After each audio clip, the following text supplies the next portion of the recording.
Part B, अंतिम part. Channel subscribe करें, video like करें। संविधान संशोधन की प्रक्रिया। भारत के संविधान में अनुच्छेद 368 में दी हुई प्रक्रिया से संशोधन किया जा सकता है। संविधान में संशोधन प्रक्रिया इसलिए दी गई है ताकि संविधान बदली हुई परिस्थितियों से अनुकूलन कर सके। भारत में संविधान संशोधन के लिए संसद से भिन्न किसी अन्य संवैधानिक निकाय या जनमत संग्रह की व्यवस्था नहीं है। भारत में संविधान संशोधन का कार्य संसद ही करती है। संविधान में संशोधन करने के लिए विधेयक संसद के किसी भी सदन में प्रस्तुत किया जा सकता है। संविधान संशोधन का प्रस्ताव या विधेयक पुरस्तावित करने के लिए राष्ट्रपति की पूर्व अनुमति आवश्यक नहीं है। संविधान संशोधन विधेयक संसद के एक सदन में पारित होने के बाद वही विधेयक दूसरे सदन में उसी रूप में पारित होना चाहिए। कोई भी संविधान संशोधन विधेयक दोनों ही सदनों में पृथक पृथक विशेष बहुमत से एक ही रूप में पारित होना चाहिए। दोनों सदनों में मतभेद और गतिरोध होने पर संविधान संशोधन विधेयक के लिए संयुक्त बैठक का प्रावधान नहीं है। अनुच्छेद 108 के तहत संयुक्त अधिवेशन का प्रावधान केवल सामान्य विधेयकों के लिए है, संविधान संशोधन विधेयकों के लिए नहीं, क्योंकि ऐसे में अनुच्छेद 368(2) के तहत संशोधन विधेयकों के लिए विशेष बहुमत का प्रावधान निरर्थक हो जाएगा। संविधान संशोधन विधेयक के मामलों में राष्ट्रपति को किसी भी प्रकार की वीटो शक्ति नहीं है। संसद के दोनों सदनों में पारित संशोधन विधेयक को राष्ट्रपति को मंजूरी देना ही होता है, क्योंकि संविधान 24वां संशोधन अधिनियम 1971 के द्वारा अनुच्छेद 368 के खंड 2 में अनुमति देगा शब्द रखे गए हैं। इसलिए संविधान संशोधन विधेयक को राष्ट्रपति पुनर्विचार के लिए भी नहीं लौटा सकता। संविधान संशोधन के संबंध में राज्य विधानमंडल किसी भी प्रकार की पहल नहीं कर सकते। यद्यपि संविधान के कुछ उपबंधों में संशोधन के लिए राज्य के विधानमंडलों का अनुमोदन आवश्यक है, लेकिन संविधान संशोधन संसद का कार्य है। संविधान संशोधन की प्रक्रिया को कठोर कहा जा सकता है क्योंकि इसमें दोनों सदनों में पृथक पृथक विशेष बहुमत के साथ साथ कुछ मामलों में आधे से अधिक राज्यों के विधानमंडलों के अनुसमर्थन की भी आवश्यकता होती है। परंतु फिर भी भारतीय संविधान में संशोधन की प्रक्रिया उतनी भी कठिन नहीं है, क्योंकि अमेरिका जैसे अनेक परिसंघ संविधानों में 3/4 राज्य विधानमंडलों के अनुमोदन की आवश्यकता पड़ती है। संविधान संशोधन की प्रक्रिया। साधारण बहुमत से संशोधन। संविधान के कुछ उपबंधों का परिवर्तन संविधान का संशोधन नहीं माना जाता, अतः ऐसे प्रावधानों को संसद कानून निर्माण की सामान्य प्रक्रिया से ही बदल सकती है, अर्थात संसद में साधारण बहुमत से विधेयक पारित करके। नए राज्यों का निर्माण, राज्यों की सीमाओं में परिवर्तन आदि ऐसे ही विषय है जिनमें साधारण बहुमत से परिवर्तन किया जा सकता है। विशेष बहुमत से संशोधन। संविधान के बहुत से उपबंध ऐसे हैं जिनमें संसद में विशेष बहुमत से विधेयक पारित करके परिवर्तन किया जा सकता है, अर्थात उस सदन के कुल सदस्य संख्या के आधे से अधिक तथा उपस्थित और मत देने वाले सदस्यों के कम से कम 2/3 बहुमत द्वारा पारित विधेयक। विशेष बहुमत के साथ साथ आधे से अधिक राज्यों के विधानमंडलों के अनुसमर्थन से संशोधन। परिसंघीय संरचना को प्रभावित करने वाले किसी भी संविधान संशोधन विधेयकों को राष्ट्रपति के हस्ताक्षर के लिए प्रस्तुत करने से पहले संसद के दोनों सदनों में अलग अलग विशेष बहुमत से पारित होने के साथ साथ आधे से अधिक राज्यों के विधानमंडलों के लिखित संकल्प से समर्थित होना चाहिए।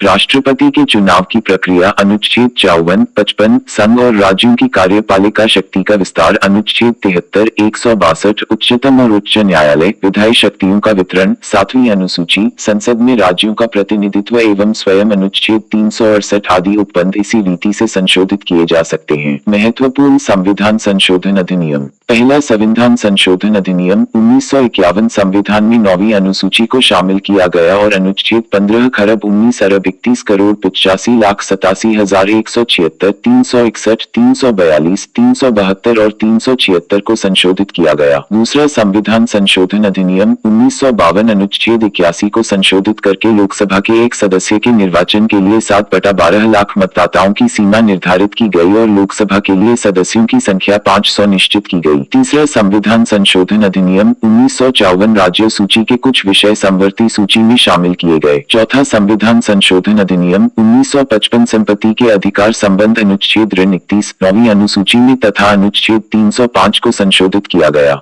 छठा संविधान अधिनियम 1956 सर्वोच्च न्यायालय के न्यायाधीशान की संख्या में वृद्धि की गई तथा उच्च न्यायालय के न्यायाधीशों को सर्वोच्च न्यायालय में वकालत करने की आज्ञा दी गई।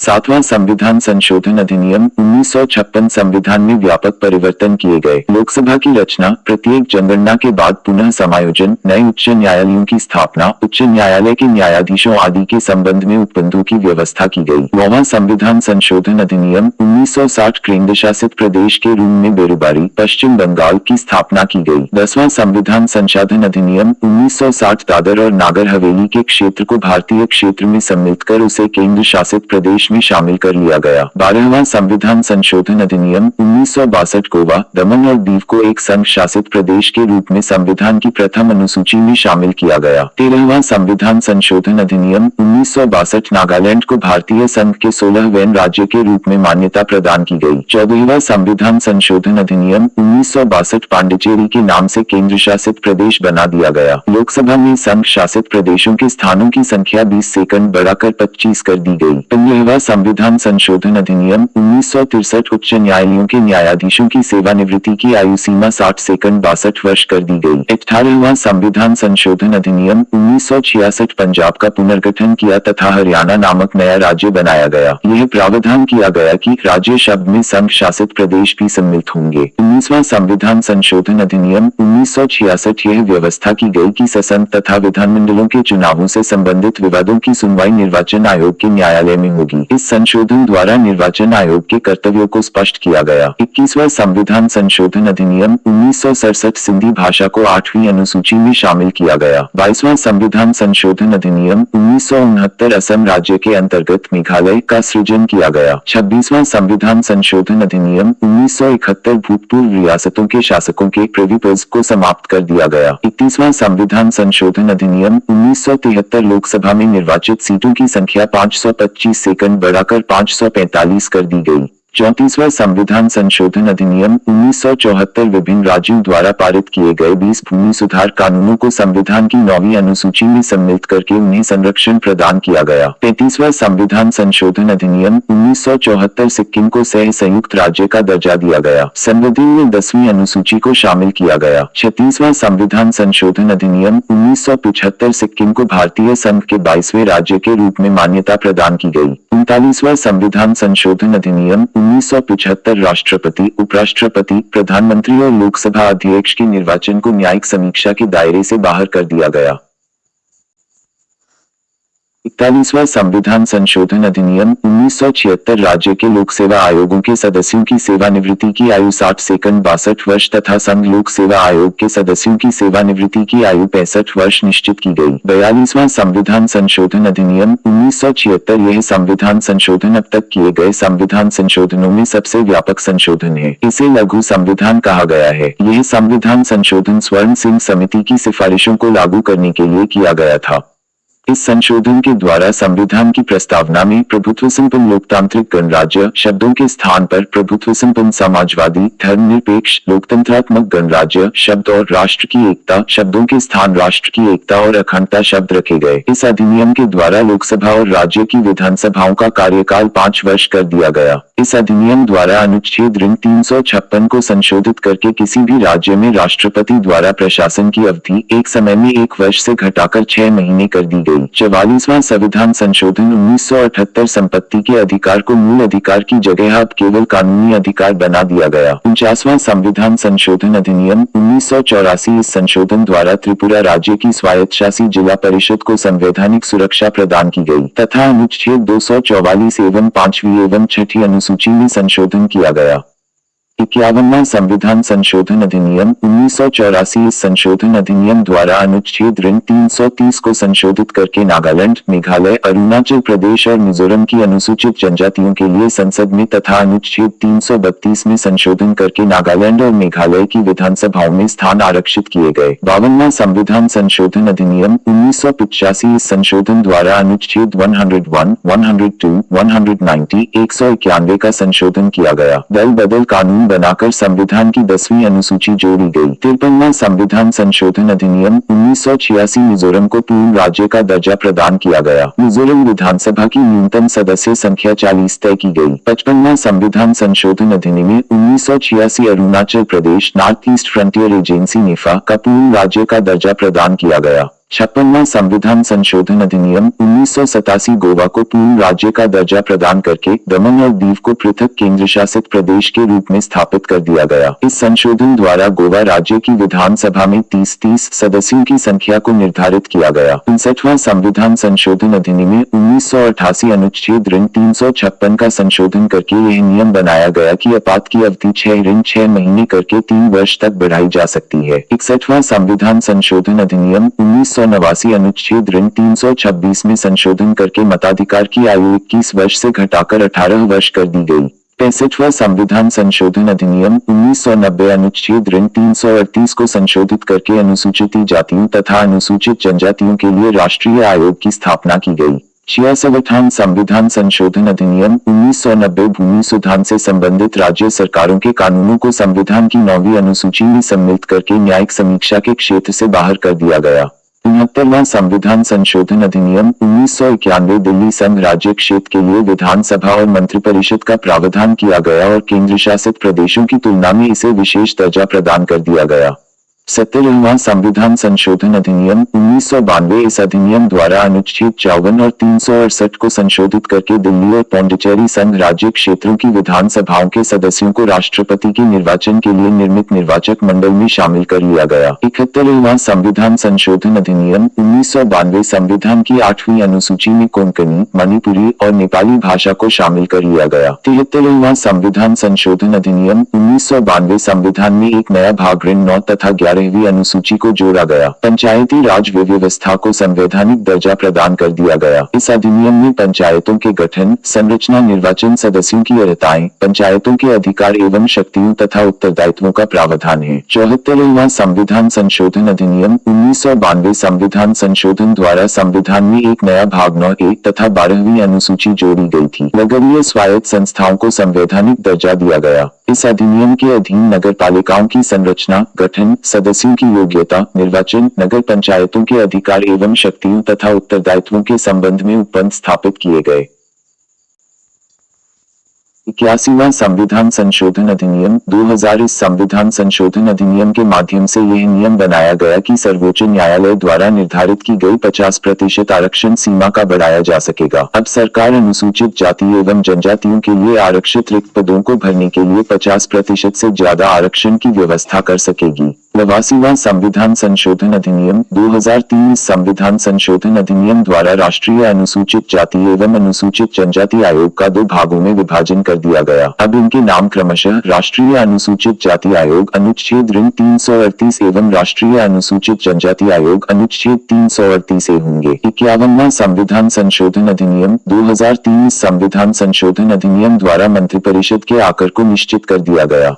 दल बदल व्यवस्था में संशोधन केवल संपूर्ण दल के विलय को मान्यता, केंद्र तथा राज्य में मंत्रिपरिषद के सदस्य संख्या क्रमशः लोकसभा तथा विधानसभा की सदस्य संख्या का 15% होगा। जहां सदन की सदस्य संख्या 40-50 है, वहां अधिकतम 12 होगी। 92वां संविधान संशोधन अधिनियम 2003 संविधान की 8वीं अनुसूची में 4 अन्य भाषाएं जोड़ी गई। ये भाषाएं हैं बोडो, डोगरी, मैथिली एवं संथाली।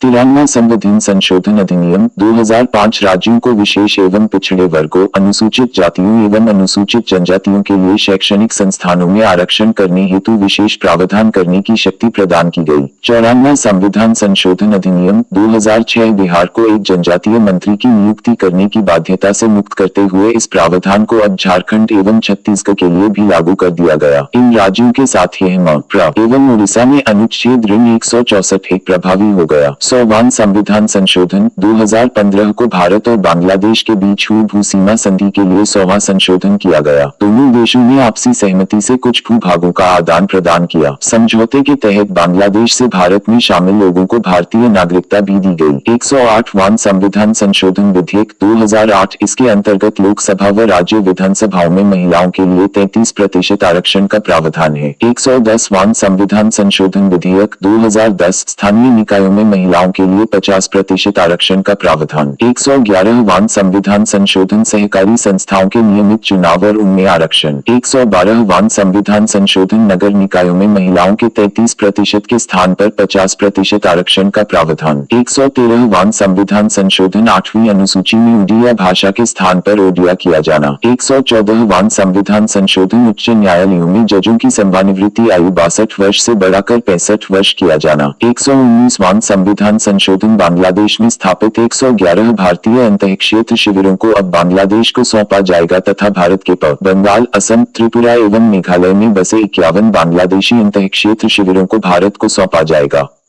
121वां संविधान संशोधन उच्चतम न्यायालय और देश के विभिन्न राज्यों के उच्च न्यायालयों में न्यायाधीशों की नियुक्ति के लिए संविधान के अनुच्छेद 124, 2 और 217 के निर्वचन पर आधारित कॉलेजियम व्यवस्था की जगह अब न्यायिक नियुक्ति आयोग का गठन किया जाएगा। इस व्यवस्था को स्थापित करने के लिए संसद ने संविधान संशोधन 121वां विधेयक 2014 के साथ साथ न्यायिक नियुक्ति आयोग विधेयक 2014 को भी पारित कर दिया है। 122वां संविधान संशोधन अगस्त 2016 को राज्यसभा द्वारा 122वां संविधान संशोधन विधेयक 2014 में कुछ संशोधन करने के बाद वस्तु एवं सेवा कर जीएसटी विधेयक पारित कर दिया गया। 123वां संविधान संशोधन अधिनियम 2017 राष्ट्रीय पिछड़ा वर्ग आयोग एनसीबीसी को भी राष्ट्रीय अनुसूचित जाति आयोग तथा राष्ट्रीय अनुसूचित जनजाति आयोग के समान संवैधानिक दर्जा प्रदान किया गया। आपातकालीन उपबंध। संविधान के भाग 18 में अनुच्छेद 352 सेकंड 360 तक आपातकालीन उपबंध के बारे में बताया गया है। आपातकाल के दौरान सभी राज्य केंद्र के पूर्ण नियंत्रण में आ जाते हैं। आपातकाल को 3 प्रकार से विभाजित किया गया है, यानी कि हमारे भारत में 3 प्रकार के आपातकाल किसी भी समय लागू किए जा सकते हैं। आपातकाल के प्रकार। युद्ध बाह्य आक्रमण अनुच्छेद 352। राज्यों में संवैधानिक तंत्र की विफलता के कारण राष्ट्रपति शासन अनुच्छेद 356। वित्तीय स्थायित्व के कारण अनुच्छेद 360। आपातकालीन घोषणा के प्रकार राष्ट्रपति विभिन्न परियोजनाएं जारी कर सकता है। यह उपबंध 1975 के 38वें संविधान संशोधन अधिनियम द्वारा जोड़ा गया है। जब घोषणा युद्ध अथवा बाह्य आक्रमण के आधार पर की जाती है तब इसे बाहर आपातकाल कहते हैं। जब घोषणा सशस्त्र विद्रोह के आधार पर की जाती है तब इसे आंतरिक आपातकाल कहते हैं। आंतरिक गड़बड़ी को 1978 के 44वें संविधान संशोधन द्वारा सशस्त्र विद्रोह नाम रखा गया है। राष्ट्रपति मंत्रिमंडल की लिखित सिफारिश के बाद ही शासन लागू कर सकता है। आपातकालीन घोषणा के 1 माह बाद के दोनों सदनों द्वारा अनुमोदित हो जानी चाहिए, लेकिन संवैधानिक व वित्तीय संकट में उसकी समय सीमा 2 महीनों के अंदर हो जानी चाहिए। आपातकालीन घोषणा लोकसभा के विघटन के समय ही की जाती है। दोनों सदनों के अनुमोदन के बाद यह घोषणा और 6 महीने तक रहती है तथा प्रत्येक 6 माह में इसे बढ़ाया जा सकता है। अनुमोदन के लिए 2/3 बहुमत होना आवश्यक है। आपातकालीन घोषणा की समाप्ति। राष्ट्रपति एक दूसरी उद्घोषणा पर आपातकालीन स्थिति को समाप्त कर सकता है बिना संसदीय अनुमोदन के। आपातकालीन स्थिति के प्रभाव। आपातकालीन के दौरान केंद्र और राज्यों के संबंधों पर प्रभाव पड़ता है। लोकसभा तथा राज्य विधानसभा के कार्यकाल पर प्रभाव पड़ता है। अधिकारों पर भी प्रभाव पड़ता है। लोकसभा का कार्यकाल। आपातकालीन स्थिति में लोकसभा का कार्यकाल 5 साल से एक समय में 1 वर्ष के लिए या ज्यादा बढ़ सकता है, लेकिन आपातकाल बंद होने के बाद यह स्थिति 6 माह से ज्यादा नहीं बढ़ सकता है। 5वीं लोकसभा 1971 सेकंड 1977 का कार्यकाल 2 बार एक समय में 1 वर्ष के लिए बढ़ाया था। ऐसी स्थिति में राज्य विधानसभा का भी कार्यकाल बढ़ाया जा सकता है। मूल अधिकारों पर प्रभाव। आपातकालीन स्थिति में राज्य अनुच्छेद 19 द्वारा 6 मूल अधिकारों को कम करने अथवा हटाने के लिए कानून बना सकता है। आपातकाल समाप्ति के बाद अनुच्छेद 19 स्वतः पुनर्जीवित हो जाता है। ये 6 मूल अधिकार युद्ध अथवा बाहरी आक्रमण के दौरान ही कम हो सकते हैं, लेकिन सशस्त्र विद्रोह के दौरान नहीं हो सकते। कुछ महत्वपूर्ण अनुच्छेद। अनुच्छेद 358 केवल अनुच्छेद 19 के अंतर्गत मूल अधिकारों से संबंधित है। अनुच्छेद 359 उससे संबंधित है जिसका राष्ट्रपति के आदेश द्वारा निलंबन हो जाता है। अनुच्छेद 358 आपातकाल की घोषणा होने पर अनुच्छेद 19 के अंतर्गत मूल अधिकारों का निलंबन कर देता है तथा 359 मूल अधिकारों का निलंबन नहीं करता, अपितु राष्ट्रपति को यह शक्ति देता है कि वह मूल अधिकारों के निलंबन को लागू करें। अनुच्छेद 358 बाह्य आपातकाल में लागू होता है, लेकिन सशस्त्र विद्रोह में यह लागू नहीं होता, पर अनुच्छेद 359 दोनों में ही लागू होता है। अनुच्छेद 358 संपूर्ण देश में लागू होता है, लेकिन अनुच्छेद 359 संपूर्ण देश अथवा किसी भी भाग विशेष में लागू होता है। इस तरह की घोषणा अब तक 3 बार हुई है। 1962 भारत चीन आक्रमण के दौरान तथा 1965 में पाकिस्तान के विरुद्ध हुए युद्ध में वही आपातकाल जारी रहा। 1971 पाकिस्तान आक्रमण के फलस्वरूप जारी हुआ आपातकाल। 1975 बाह्य आक्रमण सशस्त्र बलों द्वारा उत्पन्न इसी में अधिकारों के दुरुपयोग के विरोध व्यापक विरोध हुआ था तथा यही आपातकाल सबसे ज्यादा विवादित भी रहा है। इसके बाद 1977 में लोकसभा चुनाव में जनता दल की पार्टी बनी तथा उसने 1975 के दुरुपयोग का पता लगाने के लिए शाह आयोग का गठन किया। इसी के बाद 44वां संविधान संशोधन 1978 लाया गया, जिसमें आपातकालीन अधिकारों के दुरुपयोग को रोकने के लिए कई उपाय बताए गए। राष्ट्रपति शासन अनुच्छेद 356 अनुच्छेद 356 के अंतर्गत राज्य में संवैधानिक तंत्र की विफल हो जाने पर केंद्र राज्यों को अपने नियंत्रण में ले लेता है तथा इसे ही राष्ट्रपति शासन कहते हैं।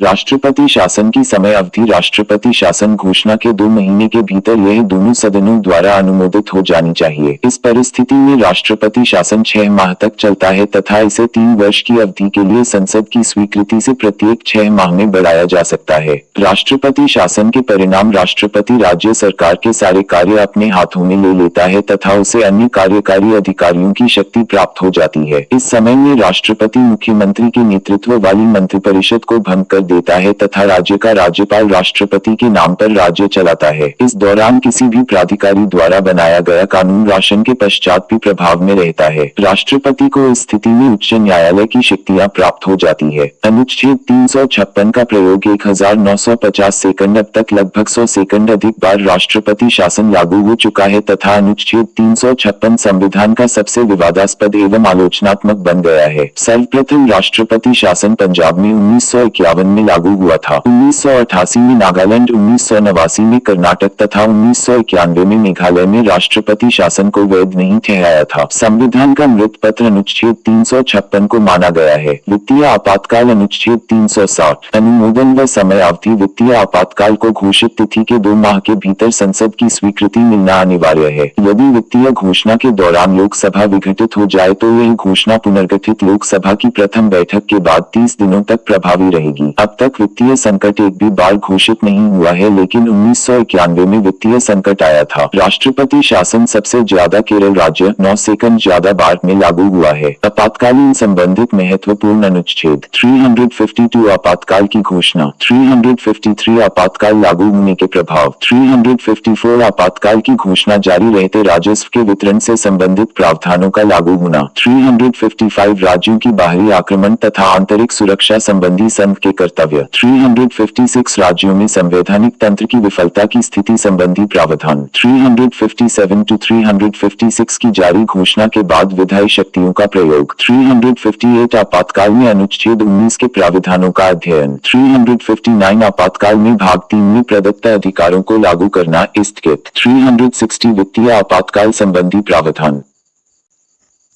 भारत के प्रमुख राष्ट्रीय चिन्ह व प्रतीकों की सूची। राष्ट्रीय पहचान के प्रतीक व चिन्ह का नाम। भारत का राष्ट्रीय ध्वज तिरंगा। भारत का राष्ट्रीय गान जन गण मन। भारत का राष्ट्रीय गीत वंदे मातरम। भारत का राष्ट्रीय चिन्ह अशोक स्तंभ। भारत का राष्ट्रीय पंचांग शक संवत। भारत का राष्ट्रीय वाक्य सत्यमेव जयते। भारत की राष्ट्रीयता भारतीयता। भारत की राष्ट्रभाषा हिंदी। भारत की राष्ट्रीय लिपि देवनागरी। भारत का राष्ट्रीय ध्वज गीत हिंद देश का प्यारा झंडा। भारत का राष्ट्रीय नारा श्रमेव जयते। भारत के राष्ट्रपिता महात्मा गांधी। भारत की राष्ट्रीय विदेश नीति कूटनिरपेक्ष। भारत का राष्ट्रीय पुरस्कार भारत रत्न। भारत का राष्ट्रीय सूचना पत्र श्वेत पत्र। भारत का राष्ट्रीय वृक्ष बरगद। भारत की राष्ट्रीय मुद्रा रुपया। भारत की राष्ट्रीय नदी गंगा। भारत का राष्ट्रीय पक्षी मोर। भारत का राष्ट्रीय पशु बाघ। भारत का राष्ट्रीय फूल कमल। भारत का राष्ट्रीय फल आम। भारत की राष्ट्रीय योजना पंचवर्षीय योजना। भारत का राष्ट्रीय खेल हॉकी। भारत की राष्ट्रीय मिठाई जलेबी। भारत के राष्ट्रीय पर्व 26 जनवरी गणतंत्र दिवस, 15 अगस्त स्वतंत्रता दिवस, 2 अक्टूबर गांधी जयंती। भारत का राष्ट्रीय पकवान खिचड़ी।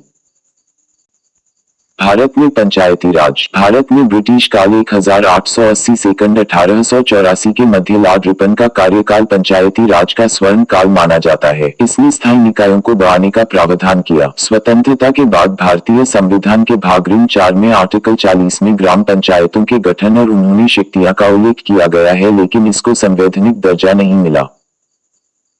पंचायती राज व्यवस्था में ग्राम, तालुका और जिला आते हैं। भारत में प्राचीन काल से ही पंचायती राज व्यवस्था अस्तित्व में रही है। आधुनिक भारत में पहली बार तत्कालीन प्रधानमंत्री पंडित जवाहरलाल नेहरू द्वारा राजस्थान के नागौर जिले के बगदरी गांव में 2 अक्टूबर 1959 को पंचायती राज व्यवस्था लागू की गई। इस समय राजस्थान के मुख्यमंत्री मोहनलाल सुखाड़िया व मुख्य सचिव भगत सिंह मेहता थे। भगत सिंह मेहता को राजस्थान में व बलवंतराय मेहता को भारत में पंचायती राज का जनक माना जाता है। इसको संवैधानिक दर्जा 73वें संविधान संशोधन 1992 में मिला। इसको 11वीं अनुसूची भाग 9 व आर्टिकल 243 में 16 कानून व 29 कार्यों का उल्लेख किया गया है। भारत में 1957 बलवंतराय मेहता समिति की सिफारिश पर त्रिस्तरीय पंचायती राज का गठन किया गया। 1 ग्राम स्तर पर ग्राम पंचायत, 2 खंड स्तर पर पंचायत समिति और 3 जिला स्तर पर जिला परिषद। भारत का संविधान 73वां संशोधन अधिनियम 1993। भारत के संविधान में एक और संशोधन किया गया।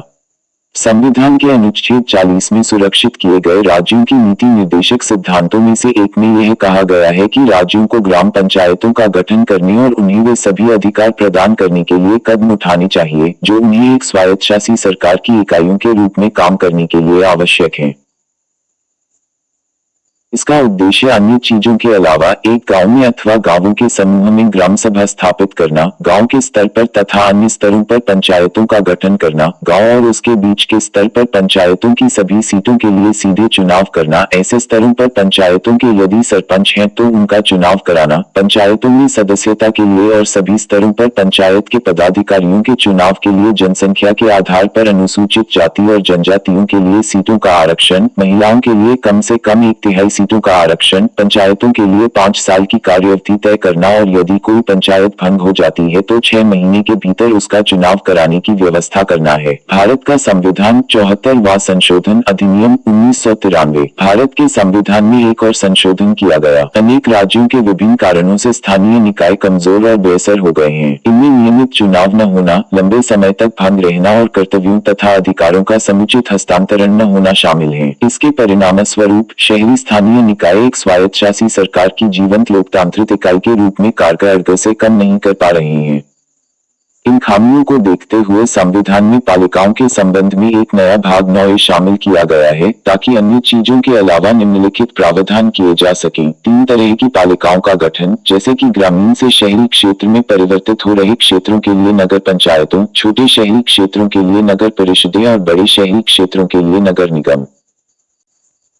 भारत के राष्ट्रपति, उपराष्ट्रपति, प्रधानमंत्रियों की सूची। संख्या, नाम, कार्यकाल। 1 Rajendra Prasad 1950 second 1962। 2 Sarvepalli Radhakrishnan 1962 second 1967। 3 Zakir Hussain 1967 second 1969। V Giri, कार्यवाहक अध्यक्ष 1969 सेकंड 1969। मोहम्मद हिदायतुल्लाह, कार्यवाहक अध्यक्ष 1969 second 1969। 4 V Giri 1969 second 1974। 5 Fakhruddin Ali Ahmed 1974 second 1977। Basappa Danappa Jyoti, कार्यवाहक अध्यक्ष 1977 second 1977। 6 Neelam Sanjiva Reddy 1977 second 1982। 7 Giani Zail Singh 1982 second 1987। 8 R Venkataraman 1987 second 1992। 9 Shankar Dayal Sharma 1992 second 1997। 10 K R Narayan 1997 second 2002। 11 APJ Abdul Kalam 2002 second 2007। 12 Pratibha Patil 2007 second 2012। 13 Pranab Mukherjee 2012 second 2017। 14 Ramnath Kovind 2017 second वर्तमान। भारत के उपराष्ट्रपति की सूची। संख्या, नाम, कार्यकाल। 1 सर्वपल्ली राधाकृष्णन 13 मई 1952 सेकंड 14 मई 1957 तक। 2 जाकिर हुसैन 13 मई 1962 सेकंड 12 मई 1967 तक। 3 वीवी गिरी 13 मई 1967 सेकंड 3 मई 1969 तक। 4 गोपाल स्वरूप पाठक 31 अगस्त 1969 सेकंड 30 अगस्त 1974 तक। 5 पीडी जत्ती 31 अगस्त 1974 सेकंड 30 अगस्त 1979 तक। 6 मोहम्मद हिदायतुल्लाह 31 अगस्त 1979 सेकंड 30 अगस्त 1984 तक। 7 रामस्वामी वेंकटरमन 31 अगस्त 1984 सेकंड 27 जुलाई 1987 तक। 8 शंकर दयाल शर्मा 3 सितंबर 1987 सेकंड 24 जुलाई 1992 तक। 9 के आर्य नारायणन 21 अगस्त 1992 सेकंड 24 जुलाई 1997 तक। 10 कृष्णकांत 21 अगस्त 1997 सेकंड 27 जुलाई 2002 तक। 11 भैरव सिंह शेखावत 19 अगस्त 2002 सेकंड 21 जुलाई 2007 तक। 12 हामिद अंसारी 11 अगस्त 2007 सेकंड 19 जुलाई 2017। 13 वेंकैया नायडू 8 अगस्त 2017 सेकंड अब तक। भारतीय प्रधानमंत्रियों की सूची। संख्या नाम कार्यकाल। 1 जवाहरलाल नेहरू 26 फरवरी 1950 सेकंड 27 मई 1964। 2 गुलजारीलाल नंदा 27 मई 1964 से 9 जून 1964।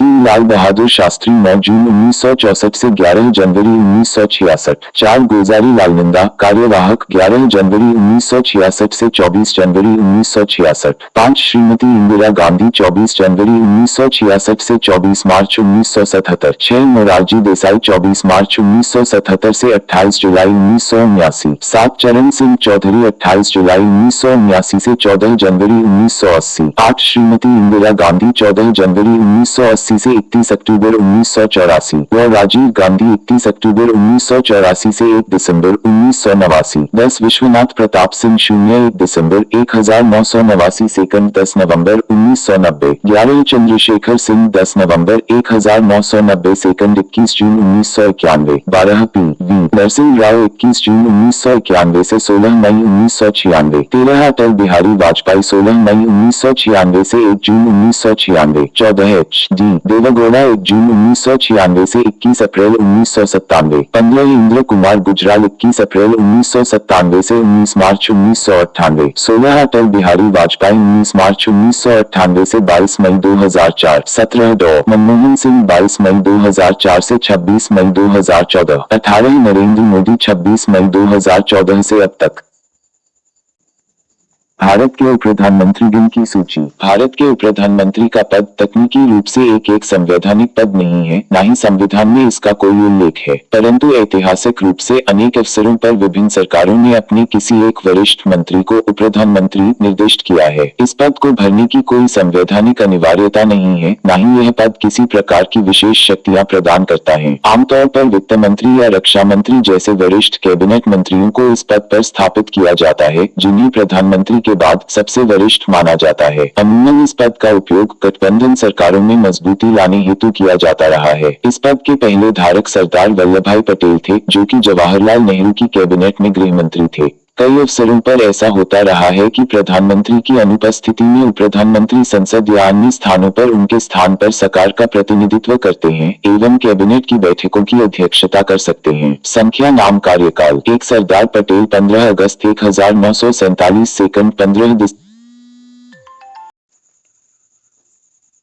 राजनीति विज्ञान के 100 महत्वपूर्ण प्रश्न उत्तर। 1 दार्शनिक राजा का सिद्धांत किसने प्रतिपादित किया था? उत्तर प्लेटो ने। 2 संयुक्त राष्ट्र संघ के वर्तमान महासचिव हैं? उत्तर एंटोनियो गुटेरेश है, जो पुर्तगाल के हैं, जिन्होंने 1 जनवरी 2017 को अपना कार्यकाल संभाला। 3 श्रेणी समाजवाद का संबंध निम्नलिखित में से किस देश से रहा है? उत्तर ब्रिटेन से। 4 राज्य की उत्पत्ति का दैवीय सिद्धांत किसने प्रतिपादित किया था? उत्तर जेम्स प्रथम ने। 5 मुख्य सतर्कता आयुक्त की नियुक्ति कौन करता है? उत्तर राष्ट्रपति। 6 संसद का चुनाव लड़ने के लिए प्रत्याशी की न्यूनतम आयु कितनी होनी चाहिए? उत्तर 25 वर्ष। 7 भारतीय संविधान के किस संशोधन द्वारा प्रस्तावना में 2 शब्द समाजवादी और धर्मनिरपेक्ष जोड़े गए थे? उत्तर 42वें। 8 भारतीय संविधान के कौन से भाग में नीति निदेशक तत्वों का वर्णन है? उत्तर चतुर्थ। 9 जस्टिस शब्द जस से निकला है, जस का संबंध किस भाषा से है? उत्तर लैटिन। 10 पंचायत समिति का गठन होता है? उत्तर प्रखंड स्तर पर। 11 मेरे पास खून, पसीना और आंसू के अतिरिक्त देने के लिए कुछ भी नहीं है, यह किसने कहा? उत्तर चर्चिल। 12 यूनेस्को का मुख्यालय कहाँ स्थित है? उत्तर जेनेवा में। 13 संयुक्त राष्ट्र दिवस किस तिथि को मनाया जाता है? उत्तर 24 अक्टूबर। 14 भारत सरकार का प्रमुख विधि अधिकारी कौन है? उत्तर भारत के महान्यायवादी। 15 योजना आयोग का अध्यक्ष होता है? उत्तर प्रधानमंत्री। 16 भारत छोड़ो आंदोलन कब शुरू हुआ था? उत्तर 1942। 17 संविधान संविधान के किस भाग में भारत के नागरिकों के मौलिक अधिकारों का उल्लेख किया गया है? उत्तर भाग ऋण 3 18 स्वराज मेरा जन्मसिद्ध अधिकार है, यह किसने कहा था? उत्तर लोकमान्य तिलक। 19 संयुक्त राष्ट्र संघ के सुरक्षा परिषद की सदस्य संख्या है? उत्तर 15 20 भारतीय संविधान का अभिभावक कौन है? उत्तर सर्वोच्च न्यायालय। 21 संसद को भंग करने के लिए कौन सक्षम है? उत्तर राष्ट्रपति। 22 स्वतंत्रता संग्राम में गांधी जी ने किसान आंदोलन कहां से प्रारंभ किया था? उत्तर चंपारण से। 23 सन 1909 के एक्ट को दूसरे किस नाम से पुकारा जाता है? उत्तर माले मिंटो सुधार। 24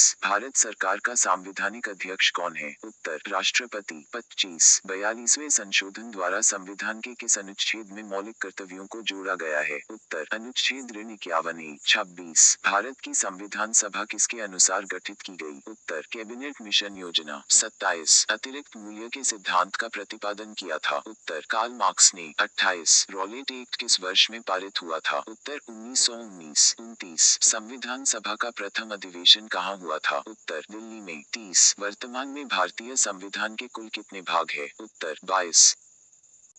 31 किस कांड के कारण असहयोग आंदोलन बंद करना पड़ा था? उत्तर चौरी चौरा कांड। 32 स्थायी संसद भारत में कब तक अस्तित्व में रही है? उत्तर 17 अप्रैल 1952। 33 योजना आयोग का प्रतिस्थापना किससे हुआ है? उत्तर नीति आयोग। 34 उपराष्ट्रपति को उसके कार्यकाल की समाप्ति के पूर्व पद से हटाने का अधिकार किसको है? उत्तर संसद। 35 भारतीय राष्ट्रीय कांग्रेस की प्रथम महिला अध्यक्ष कौन थी? उत्तर एनी बेसेंट। 36 महात्मा गांधी द्वारा चंपारण सत्याग्रह शुरू हुआ था? उत्तर 1917। 37 संपत्ति संबंधी ट्रीटशिप के सिद्धांत का प्रतिपादन किसने किया था? उत्तर महात्मा गांधी ने। 38 जम्मू कश्मीर के मुख्यमंत्री की कार्य अवधि होती है? उत्तर 6 वर्ष। 39 आजाद हिंद फौज कब सक्रिय हुआ था? उत्तर 1942। 40 भारतीय लोक प्रशासन संस्थान की स्थापना कब हुई? उत्तर मार्च 1954। 41 न्यायिक पुनरावलोकन का सिद्धांत भारत ने किस देश के संविधान से ग्रहण किया है? उत्तर संयुक्त राज्य अमेरिका। 42 भारत की स्वतंत्रता के समय गवर्नर जनरल कौन था? उत्तर लॉर्ड माउंटबेटन। 43 गुटनिरपेक्ष वैदेशिक नीति का प्रतिपादन किसने किया था? उत्तर जवाहरलाल नेहरू ने। 44 आमतौर पर भारत के प्रधानमंत्री होते हैं? उत्तर लोकसभा का सदस्य। 45 संविधान के किस अनुच्छेद में संविधान के संशोधन की प्रक्रिया का उल्लेख है? उत्तर अनुच्छेद 368। 46 भारत गणतंत्र कब बना? उत्तर 26 जनवरी 1950। 47 राज्य लोक सेवा आयोग के सदस्यों की नियुक्ति कौन करता है? उत्तर राज्यपाल। 48 विधान परिषद के कितने सदस्य प्रत्येक दूसरे वर्ष अवकाश ग्रहण करते हैं? उत्तर 1/3। 49 प्राकृतिक अवस्था में मानव जीवन सूना, निर्बल, निकृष्ट और अल्पजीवी था, यह कथन है? उत्तर हाब्स का। 50 समाजवाद का संबंध निम्नलिखित में से किससे है? उत्तर श्रमिक से। 51 संविधान सभा के गठन की मांग सर्वप्रथम 1895 में किसके द्वारा प्रस्तुत की गई? उत्तर बाल गंगाधर तिलक। 52 आम आदमी पार्टी का स्थापना कब हुआ? उत्तर 26 नवंबर 2012। 53 गरीबी हटाओ नारे के साथ किसका नाम जुड़ा है? उत्तर इंदिरा गांधी। 54 वर्तमान समय में लोकसभा की 543 सीटों में से कितनी सीटें अनुसूचित जाति के लिए आरक्षित हैं? उत्तर 84। 55 भारत छोड़ो आंदोलन कांग्रेस ने कब शुरू किया था? उत्तर 1942। 56 भारत के राष्ट्रपति संविधान के किस अनुच्छेद के अंतर्गत मंत्रिमंडल की सलाह मानने को बाध्य है? उत्तर 74वें। 57 भारतीय संविधान सभा के अध्यक्ष कौन थे? उत्तर डॉक्टर राजेंद्र प्रसाद। 58 भारत में कुल कितने उच्च न्यायालय हैं? उत्तर 24। 59 गरीबी हटाओ नारे के साथ किसका नाम जुड़ा है? उत्तर इंदिरा गांधी। 60 मंत्रिपरिषद में कितने स्तर के मंत्री होते हैं? उत्तर 3। 61 विश्व पर्यावरण दिवस कब मनाया जाता है? उत्तर 5 जून। 62 भारत में राष्ट्रपति अपना त्यागपत्र किसके समक्ष पेश करेंगे? उत्तर उपराष्ट्रपति। 63 भारत में किसकी स्वीकृति के बिना कोई भी सरकारी खर्चा नहीं किया जा सकता? उत्तर संसद। 64 संविधान के कौन से संशोधन द्वारा संविधान में नागरिकों के मौलिक कर्तव्य जोड़े गए हैं? उत्तर सन 1976 के 42वें संविधान संशोधन द्वारा। 65 भारतीय संविधान में अनुच्छेदों की संख्या है? उत्तर 445। 66